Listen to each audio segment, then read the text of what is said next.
Boa noite. Boa noite. Isso que eu gosto. Que a paz do Mestre Jesus esteja no coração de cada um de vocês e que o amor dele sempre seja a mola propulsora das nossas ações nesse planeta, nessa sociedade que vivemos hoje aqui na Terra, nessa encarnação. Então, hoje eu vou tecer alguns comentários, porque essa passagem do Evangelho é bastante extensa, onde ela fala que haverá falsos cristos e falsos profetas. É o capítulo 21 do Evangelho segundo o Espiritismo. Então ela diz o seguinte aqui, São Lucas, no capítulo 6, e nos versículos 43, 44 e 45. A árvore que produz maus frutos não é boa, e a árvore que produz bons frutos não é má. Porque cada árvore se conhece pelo seu próprio fruto. Não se colhem figos dos espinheiros, nem uvas das sarças. O homem de bem tira as boas coisas do bom tesouro do seu coração, e o mal tira as más do mau tesouro do seu coração, porque a boca fala do que está cheio o coração. Bem, só isso aqui já dá a palestra, não preciso nem falar mais nada aqui das outras mais 5 páginas aqui do Evangelho, que nos falam que a boca fala daquilo que o coração está cheio. Chico dizia sempre o seguinte: todo irmão que chegava na casa espírita, que começava a frequentar a casa espírita, começava a tomar passe, assistir palestras, começava a frequentar os estudos mediúnicos da casa, ou a trabalhar como um médium na casa, ele começa a uma profunda mudança íntima, né? Porque ela é necessária. Essa reforma íntima, que eu gosto de falar de transformação e não de reforma, que tudo que é reformado não fica muito bom, né? A gente pega algo que reforma, nunca fica perfeito como se deveria. E como nós estamos em evolução, nós estamos buscando uma perfeição. Obviamente que não vai ser dessa vez, em 2019, mas pode ser que daqui a alguns séculos nós estejamos indo para mundos mais ditosos. Mas, então, essa transformação íntima, ela é uma exigência, ela é um critério de alguém que começa realmente a vivenciar o cristianismo na sua mais pura essência. A cristandade nas suas ações, a prática da caridade, do perdão, da amorosidade, a extinção por completo da maledicência. E, enfim, nós poderíamos aqui citar diversas vicissitudes e diversas virtudes dos quais nós deveríamos as virtudes cultivar e as vicissitudes extirpá-las dentro do nosso senso moral. Entretanto, nós somos humanos e aqui estamos numa escalada evolutiva, então ninguém é perfeito. Nós vamos entrar para a casa espírita, ficaremos 50, 60 anos aqui na casa espírita e nós não seremos perfeitos. Nós talvez sairemos daqui de uma forma muito mais polida como entramos, com certeza.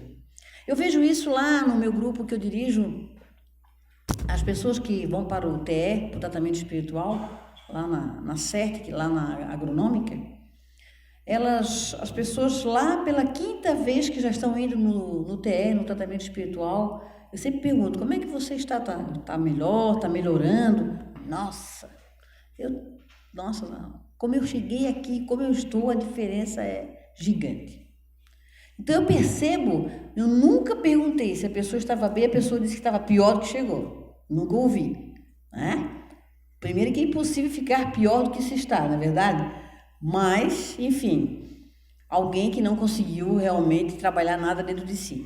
Porque, na verdade, o tratamento espiritual, o TL, foi criado para isso. Para que nós iniciemos a nossa transformação íntima, que nós iniciemos o nosso trabalho moral. Porque não adianta a gente vir em um centro espírita para ver só fenômeno, para ver incorporação, para ver, na verdade, psicofonia dos médiuns, para sentir coisas, arrepios, assistir coisas, ouvir coisas, porque a maioria das pessoas que às vezes procuram a casa espírita é na busca da fenomenologia, na busca do fenômeno. Então, nossa, se ela entra num grupo e alguém incorpora, aquilo foi o máximo. Ou se ela incorpora, então, melhor ainda. Ter a sensação de um espírito no seu corpo, que não é o dela, é uma coisa do outro mundo. Gente, isso é tudo bobagem. Porque nós somos espíritos encarnados. Nós não saímos do nosso corpo quando praticamos uma psicofonia. Ninguém sai do corpo. O outro espírito fica aqui atrás, liga o mental dele no nosso mental e assim ele passa a mensagem dele, as feições, como ele se sente, as emoções dele, o que a gente consegue perceber a psicosfera daquele espírito, consegue perceber o perispírito dele, se era uma pessoa mais magra, mais gordinha, barbudo, se estava meio bravo, se estava sentindo isso, sentindo... Então, a gente realmente tem todas as sensações daquele espírito, mas ele não entrou dentro de nós igual uma camisa ou uma roupa. Ele está aqui, ligando o mental dele no meu mental e as suas emoções nas minhas emoções. Então, estou fazendo esse preâmbulo para que a gente perceba que a casa espírita é uma casa de Deus, é uma casa de oração. E a gente vem aqui para orar, para pedir por nós, pelos nossos, e vem, quando não trabalha na casa espírita, vem para orar, vem para tomar um passe, vem para ouvir o palestrante, né? Tem que ficar ouvindo até o passe. E, enfim, que eu possa hoje aqui, isso é uma coisa que eu sempre digo antes de começar uma fala, é que eu possa, Senhor, ser um instrumento do vosso amor e da vossa paz. Que eu possa deixar aqui com vocês uma semente, pequena que seja, dentro do coração de cada um, e que nós saiamos daqui com ânimo, que o ânimo é uma palavra que vem do latim, de ânima, que é da alma, que nós saímos daqui com um ânimo renovado de iniciar uma nova vida. E a maior maravilha da vida é que nós podemos recomeçá-la a cada manhã. Nós podemos mudar as nossas vidas a todos os momentos. Essa maravilha que às vezes nem todos entendem como uma maravilha, que é o livre-arbítrio, o poder de escolha, o poder de decisão que Deus nos dá para que nós toquemos as nossas vidas, para que nós construamos a nossa moral, para que nós retornemos ao caminho da luz. Porque um dia nós nos perdemos dele, lá no Jardim do Éden. Nós andávamos com ele por lá, encontrávamos ele, nós e o Pai, em plena perfeição, em plena luz, com tudo à nossa disposição, todos os recursos que nós precisávamos para sermos felizes. Até que um dia, um ser rastejante chegou perto de nós e disse: sabes por que não podes comer aquele fruto? Porque ele te impede de comer aquele fruto. Porque se tu comeres aquele fruto, serás mais poderoso do que ele. E nós, humanos, homens, no sentido lato da palavra, ficamos tentados. Nossa, ser mais poderoso que Deus? Imagina! Ter mais poder que o próprio Pai. Mas ninguém se perguntou por que ela estava rastejando a cobra, a serpente. Ninguém perguntou por que ela estava no chão se rastejando. Porque se ela soubesse que era isso, por que ela não comeu o fruto e se tornou mais poderosa e deixou de ser um ser rastejante? Ninguém se perguntou porque ficamos cegos de vaidades, cegos pelo poder, pelas tentações. E aí o resto da história todo mundo conhece. Claro que isso é uma metáfora, né, gente? Porque senão muitas pessoas vão começar a perguntar se Adão já reencarnou e Eva também, né? Não, tá, gente? Mas é isso. Então, Deus nos dá a consultoria necessária para vivermos aqui. Deus nos dá a base sólida para vivermos aqui. Mas sempre nós estamos tentados a sair desse caminho, a não precisar da consultoria dele, porque nos achamos autossuficientes e altamente poderosos. É o orgulho, esse orgulho que nós temos dentro de nós, essa exacerbação do poder. Tudo é poder. E, infelizmente, hoje eu venho aqui falar sobre isso, porque a fé também é um poder. É um poder positivo, mas que hoje, na sociedade atual, está sendo utilizado para o lado negativo. Quando nós encontramos diversos irmãos se autodenominando cristãos, falando em nome de Deus,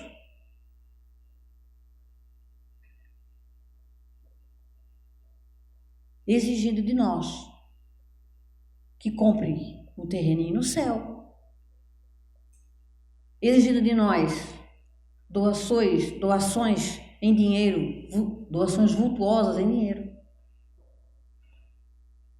A fé está sendo comercializada. Com todo respeito aqui às igrejas pentecostais, porque respeito muitas pessoas que eu conheço e admiro, mas nós sabemos que ter uma igreja hoje transformou-se num grande negócio. É um negócio. Para a gente relaxar um pouquinho, eu contratei um pintor há uns anos atrás lá em casa, para pintar a minha casa, e ele começou a conversar comigo sobre Deus e Jesus e o Evangelho, só que ele não sabia que ele estava falando com uma pessoa que tinha um pouquinho de conhecimento, um pouquinho. E ele era evangélico. E ele falou, eu estou louco para ter a minha igreja. Eu vou ter a minha igreja. Eu disse, mas por que não? Porque daí eu vou controlar os meus fiéis. Eu vou fazer as obras que são necessárias. Eu disse, meu Deus do céu, pensei, que Deus proteja. Ele, simplesmente, uma pessoa que tinha conhecimento muito pouco de quê, gente?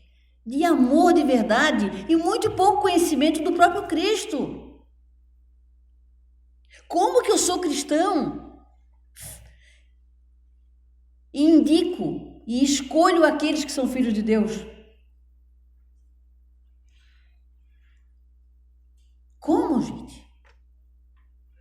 Hoje nós vivemos uma sociedade segregada, uma sociedade que era extremamente católica e que hoje o catolicismo pulou para 60% e nós temos 40% de evangélicos praticamente, que os espíritas ainda não estão contemplados aí pelo censo do IBGE, mas se nós formos fazer uma conta aí, talvez nós estejamos na casa dos 30%, 25%, os pentecostais quase 50%, e o que sobrou, que já é a minoria, é a Igreja Católica, que já foi a maioria. A Igreja Católica, que todos nós aqui fomos criados dentro dela.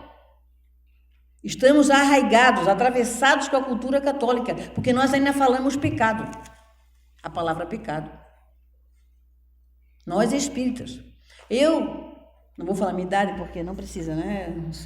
Precisa não, né? Mas quando eu era adolescente, eu fui criada num colégio de freiras, e todos os domingos eu ia à missa, cantava no coral, e eu era católica, mas na segunda-feira eu ia na sete, no centro espírita. E lá em casa todo mundo dizia que era espírita, mas para todo mundo nós somos católicos.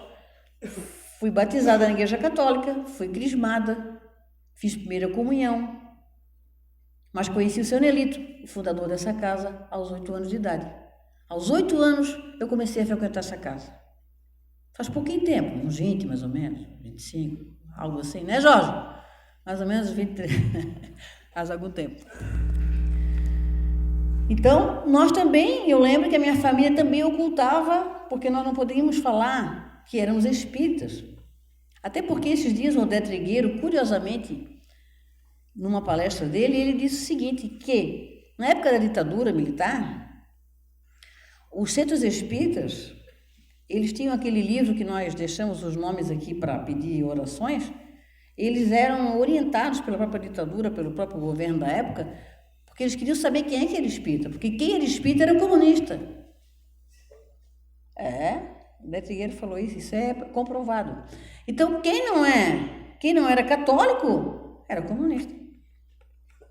Porque comunismo, na verdade, o comunista, ele não acredita em Deus, ele é ateu, né? Ele não tem fé nenhuma, o verdadeiro comunista. Mas, naquela época, a ideia concebida de comunismo era um comunismo que era espírita, meio complicado. Então, aquele livro era para que eles queriam saber quem é que estava indo para o centro espírita. Então, o espírita era perseguido, por isso que o espírita não era assumido, não era assumidamente espírita. Então, isso, com a abertura, né, em 89, nós iniciamos, então, uma era em que todo mundo se assume espírita, se assume umbandista. Hoje em dia, as igrejas, as religiões afros, elas são organizadas, né? Elas têm a sua própria federação delas.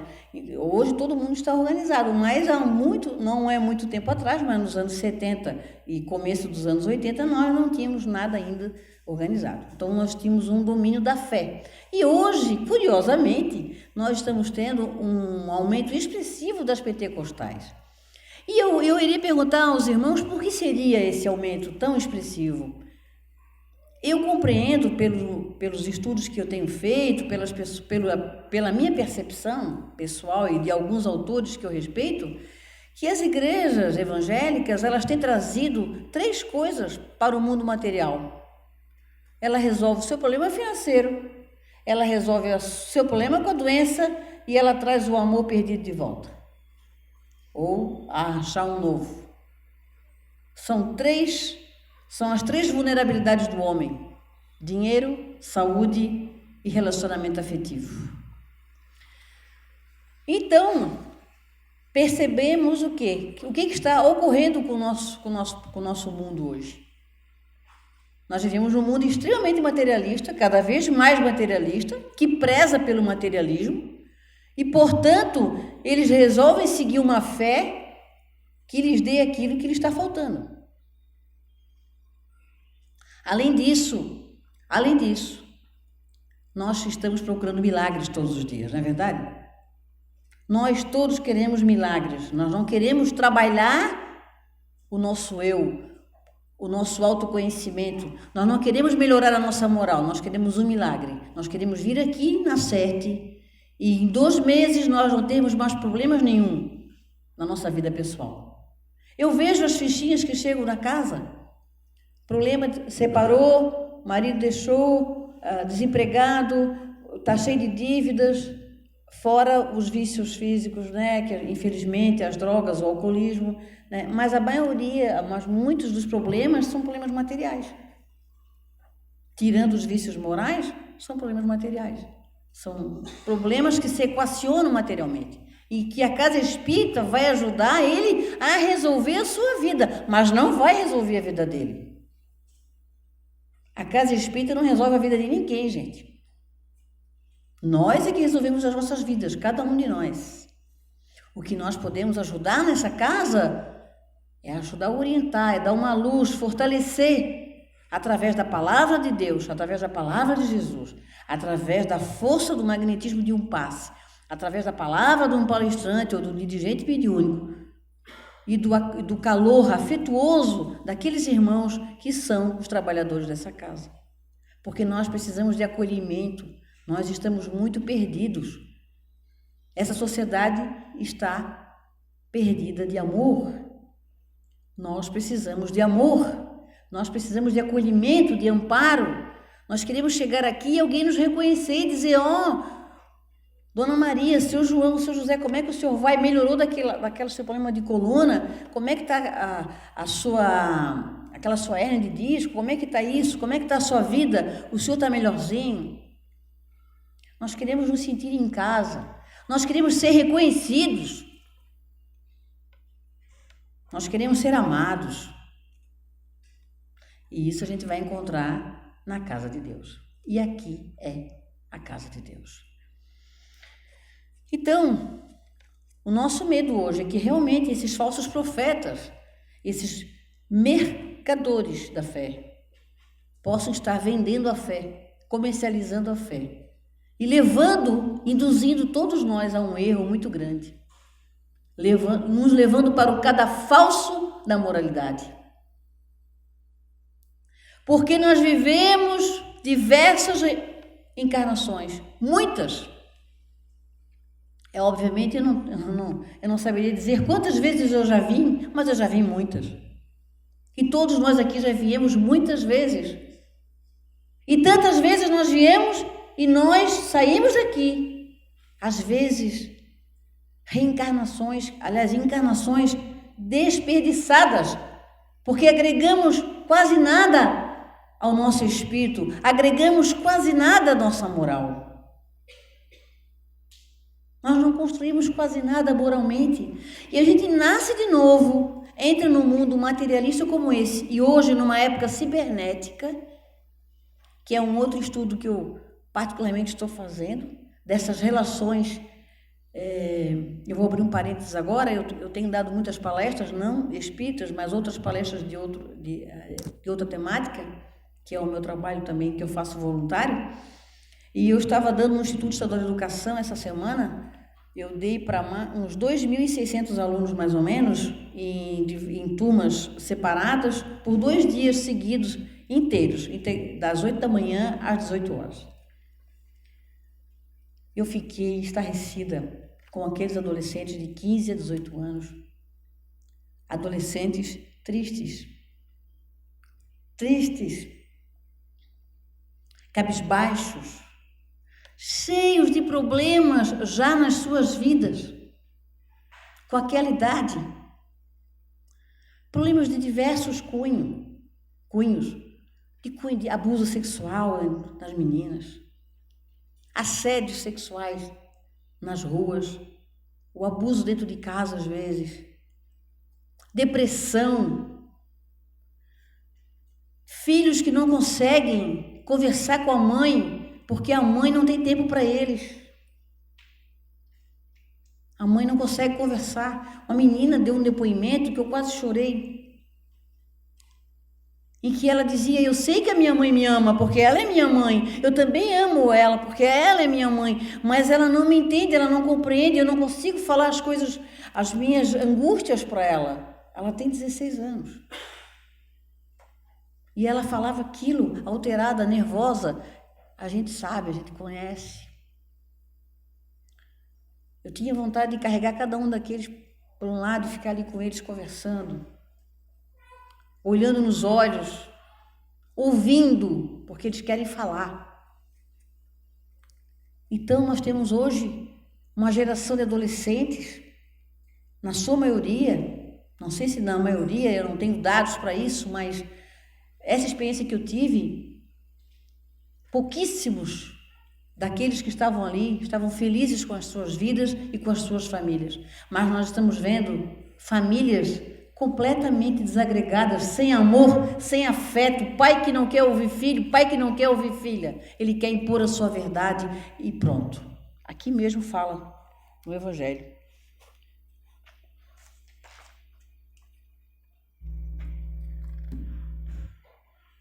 Desconfiai dos escribas e fariseus que oram nas praças públicas e que pretendem ter o único monopólio da verdade. Quem somos nós para termos o monopólio da verdade? Nós sabemos quem foram os escribas e os fariseus, o que eles fizeram com Jesus Cristo. Nós sabemos do exemplo.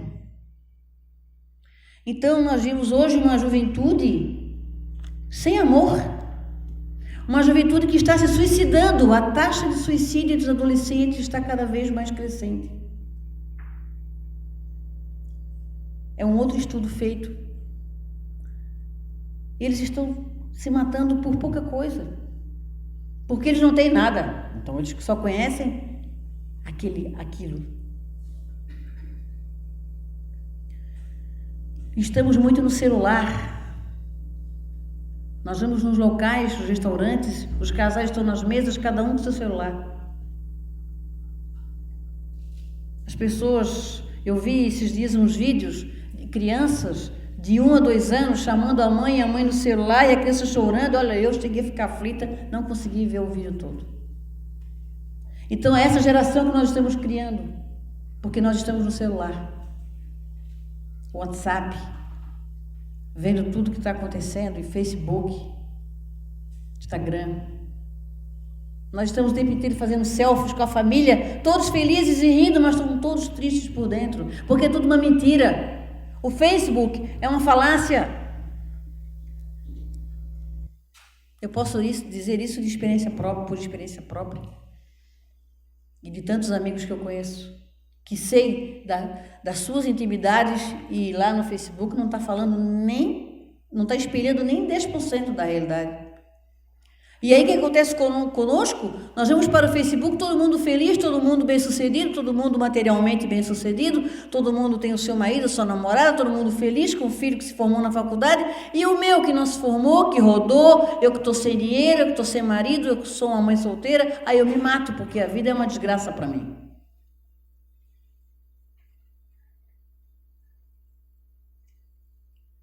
Porque a minha concepção é materialista.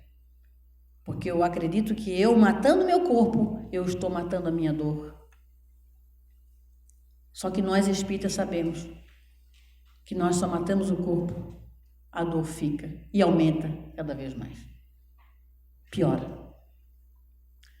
Fora o que a gente dá de prejuízo a quem está no nosso entorno e que nunca irá esquecer.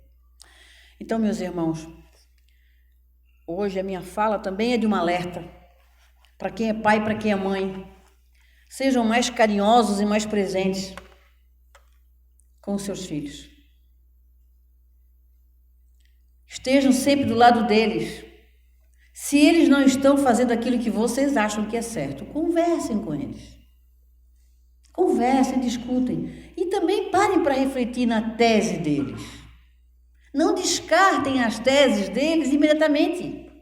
Não, eu nem quero ouvir isso aí, eu nem quero ouvir isso aí. Não, tu não vai nesse baile, que é um baile funk. Não vou deixar, porque baile funk é local de gente, né? Não vou nem falar, porque a gente sabe o que está acontecendo hoje. E não é, né, gente?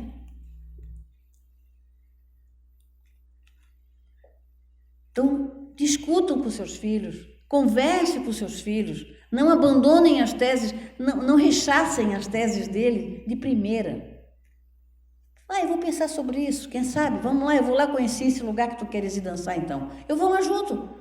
Mas eu não quero que o senhor vá comigo, eu não quero que o meu pai, não, mas eu fico lá na porta, mas eu vou conhecer esse lugar. Nós temos que começar a ficar mais próximos dos nossos filhos, nós não podemos nos distanciar deles. Para evitar tantas coisas, né, gente? Tantas coisas. Eu fiquei bastante preocupada com aquilo que eu ouvi daqueles adolescentes. E a conclusão que eu cheguei é que realmente a nossa sociedade hoje carece de amor, de paciência, de tempo, de fé. E nós espíritas que sabemos, olha, quem estuda o espiritismo tem uma responsabilidade gigante, porque sabe que nós todos vamos prestar contas com nós mesmos, daquilo que nós praticamos. Nós vamos desencarnar e essa coisa que descansa em paz, não existe descanso em paz, vai trabalhar. Botar no túmulo lá, descansa em paz, que descanse, né? Não vai descansar nada. Não, as coisas não acabam, não, continuam tudo. Quem pensa assim, vou dormir por anos, não vai dormir não, amigo. E cuidado, hein, que pode parar num lugar que vai ter muito barulho. Tem que tomar cuidado, né? Conforme nós estivermos vibrando, conforme nós tivermos realizado o nosso processo de transformação íntima, o nosso processo de autoconhecimento, nós podemos realmente ter a sorte de parar num ponto-socorro e de ir para um lugar para estudar, para trabalhar, para conhecer, né? Então a coisa continua, não tem descanso não. E aqui então, no capítulo 21 do Evangelho, não acreditei em todos os espíritos, mas experimentai se são de Deus. Isso também é uma outra coisa que eu quero falar rapidamente, Centro espírita acontece muito assim. Tem um grupo lá reunido, né? Aí alguém chega e diz assim: uma entidade deixou um recado aqui, que é pra gente abrir um outro grupo, enfim, né? Eu tô aqui exemplificando. A entidade disse para mim que eu preciso abrir um outro grupo, numa outra casa, porque eu tenho uma missão. E aí, meu Deus, olha, quando alguém fala para mim que tem uma missão, eu já me arrepio inteira, né? Porque isso não é propriedade de alguns, é de todos nós. Cada um de nós tem uma missão, né? Mas quando a pessoa fala naquilo, já fala assim, que ele é o salvador da pátria, né? Eu vim para salvar aqui essa casa espírita. E aí, mas quem que falou isso? Não, uma entidade. A entidade veio naquele grupo e disse que eu vim aqui para salvar essa casa. E a pessoa acredita, né? E acredita por que acredita? Porque ele já, dentro de si, já tem um ego gigante, é outro perispírito, né? É um perispírito em duplicidade. Então tem um ego gigante, é vaidoso, o espírito já sabe disso. Por isso ele vai lá. Eu vou falar para aquele ali, porque eu já sei que aquilo ali tem uma vaidade. Aquilo ali chega e fala, né? Porque se pega uma pessoa humilde e simples, ele não vai. Ele vai naquele que ele sabe que a tese dele vai se multiplicar. Então, não acrediteis em todos os espíritos. Não é porque um espírito disse que é verdade. Ué, eu estou aqui agora encarnada. Se eu desencarnar daqui a pouco, vocês acham que eu não vou mais mentir? Que eu não vou, quer dizer, eu não costumo mentir, mas vamos pegar aí alguém que costuma mentir. Vocês acham que a pessoa que mente, uma pessoa que é do mal, ela desencarnou, ela virou santo? Mas o espírito da minha mãe veio me dizer, mas quem era sua mãe? Sua mãe falava de todo mundo na rua. Fofoqueira danada, maledicente. É sua mãe, mas olha que ela era danada, né? Eu tinha uma vizinha na rua quando era adolescente, que todo mundo que casava na rua, já faz muito tempo, ela anotava a data para ver quando o filho nascesse, dava 9 meses. Vocês acreditam nisso? Quiseram saber quando é que a pessoa casou, era só falar com ela que ela sabia do casamento. Então, aí não é porque ela desencarnou que ela virou santa. Mas a minha mãe veio no grupo espírita e me disse, tua mãe era danadinha, né? Cuidado com ela. Então, gente, eu estou querendo dizer, vocês estão me compreendendo, não é porque o espírito falou que é verdade. Tem gente que quando vai eu fui ontem no médium, ali naquela rua, nossa, o médium chegou e falou isso. Tá, e daí, gente, será que isso é verdade, né? Será que esse espírito que esse médium recebeu é do bem, né? É legal, é bacana? Aí a gente vai saber como? Dos frutos dessa consulta. Se ele deixou uma pessoa em paz, a pessoa saiu em paz, com amorosidade, se ele só falou coisas para que a pessoa, edificantes, progressistas. Agora, se ele começa a falar, eu sei o dia que tu vai morrer, vai ter uma doença tal dia, ou o teu marido vai te deixar, enfim, né? Gente, isso aí não é coisa boa, né, gente? Como é que alguém pode chegar para outra pessoa e dizer assim, tua linha da vida é curtinha, hein? Não sei não, mas eu acho que mais uns 10 anos, 5 anos, aí tu já vai, botar o paletó, madeira. Não, eu já vi gente chegando para mim que ficou apavorado. Isso aí, meu Deus, eu tenho que fazer um check-up porque eu devo estar doente, porque eu vou morrer, que eu devo estar com câncer. De calma, criatura, que espírito é esse? Só se for de porco, quer dizer, né, de porco. Que vem no médio para dizer que alguém vai morrer, gente. Quem é que tem essa... Vocês acham que Deus vai permitir? Ou a espiritualidade maior, evoluída, de luz, vai permitir que um espírito venha aqui dizer uma coisa dessa? Bem, ele pode até dizer, mas a gente sabe que é o espírito, coitado, um irmão nosso que precisa de luz, um irmão nosso que precisa de esclarecimento, mas não um espírito para dar consulta. Então tomem cuidado, né, com as consultas. Aí eu fui lá para mim abrir mais um restaurante. Meu Deus do céu. Eu fui lá consultar o meu negócio, eu acho que se eu for para tal ramo eu vou ganhar mais dinheiro. Eu disse, meu Deus, toma cuidado. Né? Tomem cuidado, gente, tomem cuidado, porque Não é porque é espírito que está falando a verdade, né? Cuidado com o que nós vamos buscar também, né? Porque nós queremos buscar um milagre, nós queremos buscar que alguém vai nos dizer que nós somos importantes, que nós temos uma missão.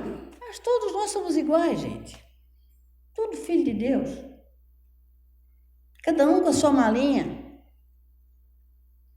Mas, por favor, que nós, quando desencarnarmos, cheguemos no outro mundo melhorzinho, né? Com a malinha mais leve. Opa, já consegui tirar um pouquinho, ó, viu? Tô bacana. A malinha tá mais levinha, tá mais bonitinha, né? Ou, infelizmente, a gente vinha com uma mala pior ainda, né? Pesada. Enfim. Não é fácil ser humano, mas não é difícil amar. Terminando, que eu acho que já deu o meu tempo, né? Nós vamos dizer o seguinte, então... A verdade é como o sol, né? Ela dissipa os mais densos nevoeiros. Então, a verdade também, ela é uma luz e nós sabemos onde está a verdade. No momento do desencarne, todos nós temos, quase que, consciente ou inconscientemente, um retrocesso da nossa vida aqui. E a gente sabe exatamente aquilo que fizemos, de bom ou de ruim. Deixa eu pegar aqui. Então, meus irmãos, que nós possamos não desperdiçar a nossa reencarnação.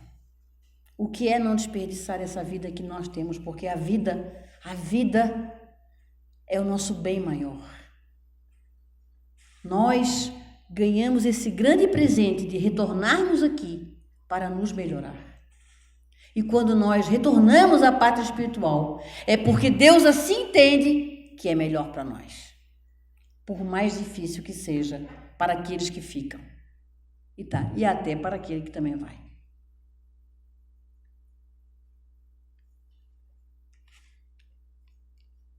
A senha de luz. A missão mais expressiva do Cristo no mundo consistiu na vivência do amor nos mais distintos aspectos. O fato dele haver renunciado aos páramos de luz para penetrar a capa do denso psiquismo planetário, a fim de trazer-nos o convite ao crescimento, é sensível demonstração do seu amor para conosco. Não é, gente? Jesus nos concitou a liberdade através do conhecimento da verdade. Nos propôs a caminhar pelo mundo com prudência de serpentes, mas com a mansidão de pombas tranquilas. Nos sugeriu caminhar 2000 passos, com quem nos pedisse apenas 1000. Nos mandou orar pelo que nos perseguissem ou nos caluniassem. São todas propostas de lucidez ditadas pelo amor. O Mestre nos orientou para que fizéssemos a reconciliação com os eventuais adversários. Eu sei que é difícil, mas nós precisamos sair daqui reconciliados com os nossos adversários. É difícil, eu sei. O perdão é uma das maiores virtudes, inalcançáveis às vezes para alguns. E às vezes eu digo assim, fazendo um parênteses nessa fala: reconciliemos com os nossos adversários ainda que é tempo, porque senão vão aumentar a fila lá no meu grupo de desobsessão. Né, Jorge? Porque todo mundo vem atrás de nós, não tem jeito, e nós vamos atrás dos outros também. Nós temos um chipzinho, todo mundo nos acha, mesmo em corpos diferentes. O mestre então nos orientou para que fizéssemos a reconciliação com os eventuais adversários, sem perdermos o ensejo em que estamos com eles no mundo. Nos ensinou a não julgar o nosso semelhante, uma vez que fazemos sempre cogitações sobre o passo alheio. Mas quem sabe em realidade, quem sabe mesmo é o Criador. Nos propôs fazer amigos com as riquezas e valores propriamente do mundo. São orientações nascidas do amor. O Cristo nos pediu para que nos amássemos uns aos outros do mesmo modo como Ele nos amou. Ou seja, profundamente, desinteressadamente, ativamente. O amor seria a senha luminosa, o signo feliz por meio do qual os seus seguidores seriam reconhecidos. Não alegou Jesus que os seus amigos seriam identificados pelas posições políticas ou econômicas desfrutadas da sociedade e do mundo. Nunca afirmou o mestre que os seus amigos seriam caracterizados pelas hierarquias e poderes tipicamente terrestres, sem nenhum valor para a vida imortal.